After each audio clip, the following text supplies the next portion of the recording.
Good morning, everyone. I was just trying to say that for chemorefractory, GCT and GTN radiation works very well. So I'll start with immunomodulating role of radiation in gynecological cancers.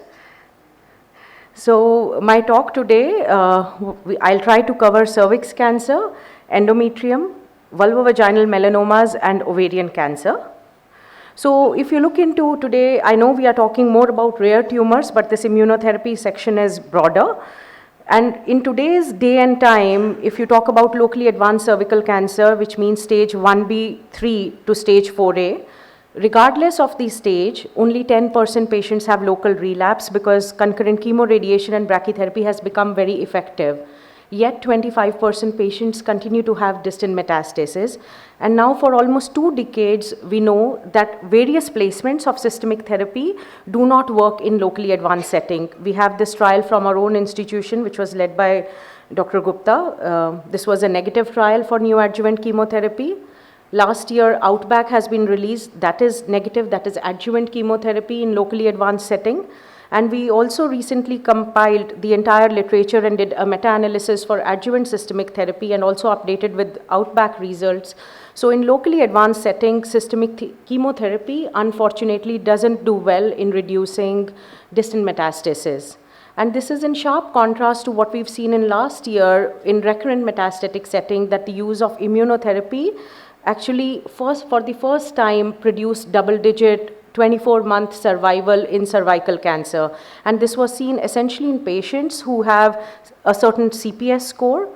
So different than this trial of immunotherapy, which has come in recurrent metastatic, at present at least 10 trials are going on of chemotherapy. And few months ago, all of us landed with the first disappointment with Kala trial. And even before the trial had a formal presentation, there was a press release that happened 3 months before saying that it's negative, and next week Kala trial will be presented in plenary session of Astro. And there are another 8 or 9 trials which are pending for reporting. So what is that went wrong between recurrent metastatic and locally advanced setting? So this is a biorepository that we developed for cervical cancer. Dr. Kedar is here, he's leading this repository. This is a global repository of tissue that we developed for cervical cancer. And we tried to study outcomes of patients treated in one of the most advanced radiotherapy scenario, which was EMBRACE study, and we call this study as BioEMBRACE. So we finalized the outcomes of the India cohort, and what we very clearly see is that when there is PD-L1 expression of more than 10%, there is excessive local relapse. That means tumors are able to have immune evasion during EBRT. However, trials are not showing that. When you put anti-PD-L1, it's not showing that.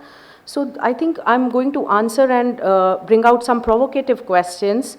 I will not focus on the first, are we testing the right population? I'll take the 2 questions, that are we suppressing the immune system with pelvic radiation? Because cervix is a virally mediated disease.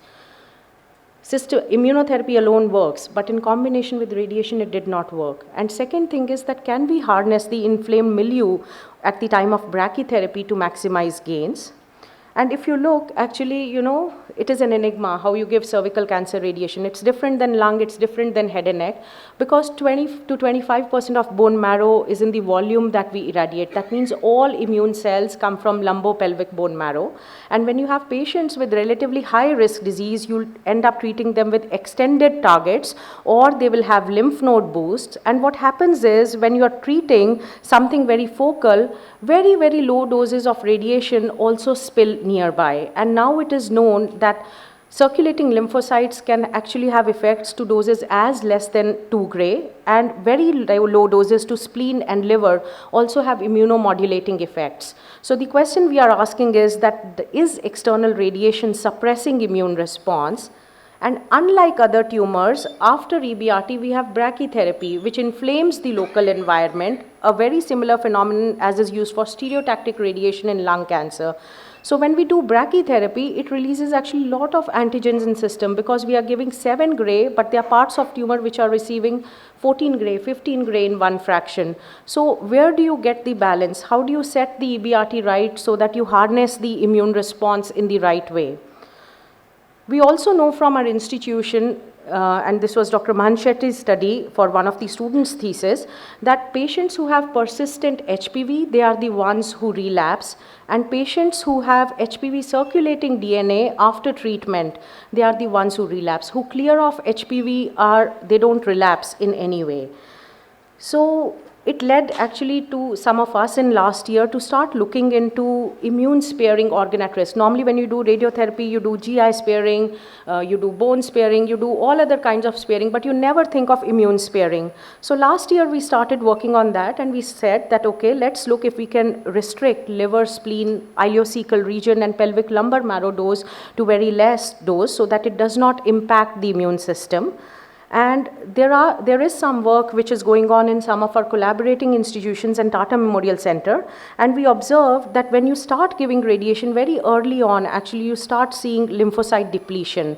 And in parallel, what happens is that there is increased PD-1 expression on CD4 cells. And we tried to study some of the patients which are in prospective clinical trials. And if you observe this right-hand sided graph, the immune suppression that happens during EBRT, it persists at the time of brachytherapy. So the question we asked is that can we actually avoid that? And we started doing some simulation exercises on in silico data sets. And what we realized is that we actually can get smart with how we design external radiation. And when you progress from figure A to figure 3, the way you design it, there can actually be quite a sparing of liver and spleen and immune reservoirs that can happen. So this concept can also be executed through some very advanced people who are not radiation oncologists in the audience. There are various types of radiation planning, and this is from one of our collaborators, which is called as Pareto Front. So while sparing other organs, you also focus on sparing the immune reservoirs. And this is also being tested also in context of proton therapy, that you make the beam so sharp that they don't go to the adjacent organs. There are also lessons to learn from brachytherapy and immune modulation, and we know this from prostate cancer literature now very early on, that if nivolumab is positioned before and after brachytherapy, the effect of nivolumab is enhanced. So this needs to be harnessed in cervix cancer literature, and I'm very thankful to Dr. Kedar and group, Dr. Santosh Menon also. So we have taken some serial biopsies of patients at baseline and then at the time of brachytherapy. Blue is at baseline and green is at brachytherapy. And you can see that some of our patients who were PDL positive at the time of baseline, actually at brachytherapy, they have increased CPS score. That means they have evaded the immune system and they are expressing more and more cells. So this could possibly be the time that you hit with immunotherapy to enhance this, maximize this effect. And this has actually thought process that we created over last year has gone into modulating and changing the radiation dose recommendations, which will come in international consortiums now, and the future protocols will have immune sparing radiotherapy incorporated. And as we move forward, next year we will be initiating this global trial which has immunotherapy and anti-VEGF, and with all trials failing, we decided that we should actually introduce immunotherapy at the time when you do brachytherapy. So this trial has combined IO and anti-VEGF, and myself and Dr. Gupta, we co-serve as RADONC and MEDONC chair for this study. So we will introduce immunotherapy at the time of brachytherapy to see if this strategy works, and this trial will open in 23. Changing now gears from cervix to endometrial cancer, and Dr. Shona Nag has very beautifully shown Lenva-Pembro combination and how it works. So we started synchronizing along with our medical oncology colleagues here that before Pembro and Lenva, this is example of one of our patients who's currently on treatment. This patient had actually advanced metastatic disease, not curable with radiotherapy with any possible ways. So we decided that, okay, let's give high dose radiation, and within 2 weeks we start on Pembro and Lenva combination.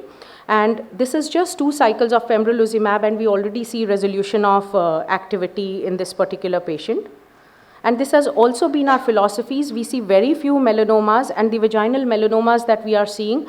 So what we are doing, and this patient we jointly treated again with medical oncology. So in this patient we gave cisplatin-based EBRT, and immediately after brachytherapy, in 10 days, we started pembrolizumab. Now 8 months down the lane, patient has completed 8 cycles of pembro, and it was a joint decision to stop. She's in CR. We'll see how she does. But we are using some of these strategies already in our clinical practice. And this is just a summary slide of ongoing studies of using high-dose radiation in combination with various immune therapy drugs, and we'll have to wait for them to mature in a couple of years before more definitive trials start. And I remember Dr. Shona saying that immunotherapy space is not very good for ovarian cancer. So I refer you to again this very good review which came in one of the leading journals 2 years ago, that ovarian tumors are cold, how to make them hot. So use stereotactic radiation because it inflames the immune environment. And I think again, I cannot thank our colleagues enough, because this is a practice that we use for all platinum refractory ovarian cancers now in our institution, where we get referrals of patients who have focal disease which are platinum refractory, and we try to give various forms of radiotherapy dose fractionation, basically not that these patients are going to get immunotherapy, but to see how it can be positively used, and for patients who can receive appropriate drugs, and in this case not only immunotherapy or PARP inhibitors, how the synchrony can be enhanced. And I just put a summary of Dr. Shona had shown about PD-L1 inhibitors. These are trials of ovarian cancer which are going in combination with radiation with PD-L1 inhibitors to see if we can enhance synchrony. And I will like to end my talk by summarizing that these are new immune organ at risk recommendations which Tata Memorial Center has been instrumental in evolving, and these will be incorporated in global immuno-oncology and anti-VEGF study. Sequencing of CTRT and immunotherapy that we have proposed from here is based on in-parallel lab data, which is now begun to show up now in clinical domain. We were aware that it's happening, and synchrony should be actively considered, and unlikely that you will get huge data in melanoma, ovarian, endometrium, but the principles can be extrapolated in absence of very definitive data in those sites. Thank you very much.